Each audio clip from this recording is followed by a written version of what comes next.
안녕하세요. 토통령의 토지 이야기의 토통령입니다. 오늘은 가치 있는 맹지, 돈이 되는 맹지 세 번째 시간, 공장 내에 있는 맹지로 수익 내는 방법. 인접 토지 소유주가 꼭 필요한 맹지라면 맹지 탈출은 이제 그만 해도 되지 않을까요? 영상 시청을 끝까지 해주세요. 돈이 되는 정보와 맹지에 대한 투자 방법입니다. 영상 시청에 앞서 구독과 좋아요 꼭 좀 부탁드립니다. 구독과 좋아요는 영상 제공을 하는 저에게는 큰 힘이 됩니다. 먼저 맹지를 설명하기 전에 주의사항이 있습니다. 맹지는 너무 높은 가격에 매수하거나 낙찰을 받으시면 절대 안 됩니다. 무조건 저렴해야 합니다. 그래야 협상을 쉽게 이끌어 갈 수 있습니다. 다만 정말 맹지 위에 멋진 건물이 있어 토지 가격보다 건물의 가격이 더 높다면 인근 시세에 맞춰서 낙찰을 받아도 괜찮으나 그것보다 터무니없는 높은 금액에 낙찰받는 것은 무리수를 둘 수 있으니 그 점 꼭 잊지 마세요. 그리고 지목 중에 공장은 장으로 이렇게 포기가 되는데요. 공원과 공장은 중복해서 사용하게 되면 지목이 헷갈릴 수 있어 공원은 공으로, 공원은 지목 표기할 때 공으로 표기가 되고 공장은 장으로 표기가 됩니다. 자, 여기 보면은 이 토지, 자, 공장 전부 장이죠. 여기도 장이네요. 공장 내에 둘러싸여 있는 작은 삼각형 과소 토지입니다. 이런 토지가 실제 매매에서는 흔히 잘 없는데 워낙 바쁘게 토지 소유주가 매수자한테 매매를 하고 잔여 토지를 이제 과소 토지이기 때문에 잊어버리게 되고 안 팔았던 거죠. 그리고 그 후 세금 체납으로 인해 경매나 공매로 나오게 되는 물건인데요. 자, 요 토지 같은 경우는 낮게 낙찰을 받아야 됩니다. 근데 요 위에 만일 건물이 있다 그러면 요 토지에 건물이 좋은 건물이 있다 그러면 조금 높게 낙찰을 받아도 되겠지만 너무 터무니없이 낙찰을 받으면 안 되겠죠. 너무 높게 낙찰을 받으면 저는 만일 제가 이 토지의 소유주라 그러면 만일 요만큼의 건물이 있다면 요만큼 철거를 해줄 거예요. 그리고 너 요 삼각형 토지, 요만한 삼각형 토지 너 한번 사용해봐라. 이렇게 할 수도 있어요. 근데 다만 이 금액이 적당하다고 판단이 된다 그러면 제가 이 토지를 보유함으로 해갖고 요 작은 과소 토지를 삼으로 해갖고 이득을 얻을 수 있으니까 그죠? 이렇게 중간에 이렇게 비어있는 것보다는 같이 재토지 돼갖고 가치가 상승하는 게 아무래도 좋겠죠. 자, 이 토지는 어떤 토지인지 요 위에 뭐가 있는지 한번 보겠습니다. 그리고 이 토지는 감정가가 70만 7,200원인데 288%라는 204만 1,000원에 낙찰이 되었고 면적은 채 6평이 안 되는 토지입니다.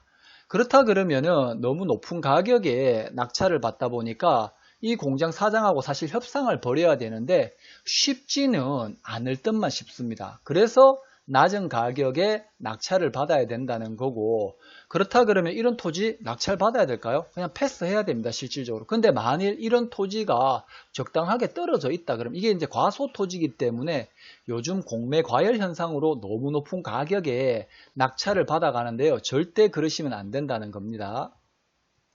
자, 이 토지 위에 보니까 요 삼각형 위에 보니까 요렇게 건물이 되어 있습니다. 자, 근데 이 건물이 조금 전에 204만원에 낙찰을 받았던데요. 이 건물이 아주 조립식이 아니라 시멘트, 그러니까 콘크리트로 건물이 지어졌다 그러면 이 가격을 조금 높게 받아도 되겠죠. 안 살 수 없으니까, 그죠? 그 콘크리트 벽을 부숴버리면은 건물 자체의 잔존 가치가 하락을 하기 때문에 어쩔 수 없이 주위 인접 건물 소유주나 인접 토지 소유주가 매수를 해야겠지만 이렇게 조립식으로 되어 있고 여기 이제 확대해서 잘 보게 되면 조금 낡았습니다. 그죠? 낡아갖고 오래됐다 보니까 여기 보면 다 부식이 되고 깨졌습니다. 그럼 제 같으면 너무 높은 가격에 협상 보자 그러면 요만큼을 잘라가지고 너 알아서 하라 할 거예요. 그렇기 때문에 이런 토지 같은 경우는 저렴하게 낙찰 받아야 된다는 것 잊지 마시고요. 자, 다음 토지 같은 경우는 준공업 지역에 요 안에 이렇게 삼각형으로 아니 삼각형이 아니라 직사각형의 약간 뾰족한 형상으로 나온 부정형 토지입니다. 그죠? 감정가가 3,572만 2천원인데 900만원에 낙찰이 되었어요. 진짜 유찰이 많이 되었죠.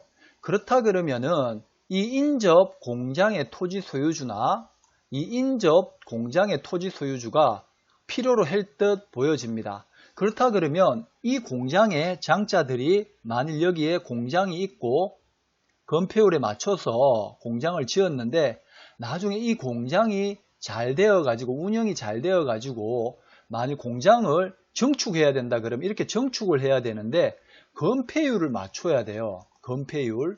그죠? 그냥 무작정 내 토지 위에 건물을 짓는 것이 아니라 건폐율은 바닥 면적에서 뭐 100평이라 그러면 여기가 계획관리지역이다 그러면 40%, 40평만 지을 수 있어요. 그렇다 그러면은 요 일대 토지가 인접 토지가 예를 들자면 20평이다 그러면 요 위에 창고로 다만 40% 같으면 8평에 창고, 차막이라도 하나 지을 수 있는 거고 그죠? 그런 관점으로 보셔야 되고 그리고 주변 시세가 보면 150에서 200만원 가까이 합니다. 근데 그렇다 보니까 감정가가 좀 높게 나왔던 거고 저렴하게 낙찰을 받았으니까 인접 토지 소유주가 또 공장이 하도 잘 되어 다른 데로 이전을 하면서 이 토지를 매매할 때 이 저가에 낙찰받은 사람이 900만원에 낙찰받았으니까 2천만원에 팔더라도 100% 수익만 남기더라도 이 토지 소유주는 추후 공장을 이전해서 팔 때 요거하고 같이 합평해서 팔 때는 이 공장 사장님도 이익이 생기겠죠. 이익이 생긴다면 이 토지를 안 사지는 않을 거라는 거죠. 그렇다면 첫 번째로 이 공장이 잘 돌아가냐 안 돌아가냐 확인을 해봐야겠죠. 그죠? 자, 확인 방법은 첫 번째로 요즘에는 네이버나 카카오 맵이나 뭐 밸류 맵이나 보면 위에 공장 이름들이 다 있습니다. 공장 이름들이 이렇게 선진테크, 무슨 대상금속 뭐 이렇게 다 있습니다. 그러면은 네이버라든지 다음에서 선진테크 요 동네 이름 치시고 선진테크 아니면 요 주소지 치시고 선진테크라 치시면 요 공장의 연락처가 나옵니다. 연락처가 나오면 내가 직접 선진테크에 전화해서 공장이 잘 돌아가는지 확인을 해봐야겠죠. 아, 여보세요, 공장 어떻게 직원 뽑습니까? 아니, 지금은 인원이 많습니다. 할 수도 있고, 아니면 적습니다. 아니면 뽑습니다. 라고 모집하고 있습니다. 라고 할 수도 있는 거예요. 그죠? 아, 그래. 모집한다 그러면은 공장이 잘 돌아가는 거고, 그죠? 그게 모집을 안 한다 그러면은 두 번째로는 이 회사의 재무제표를 보는 겁니다. 재무제표. 그죠? 재무제표를 보게 되면 이 1년에 재무제표를 본다 그러면 이 공장의 영업이익이 얼마인지 다 확인이 됩니다.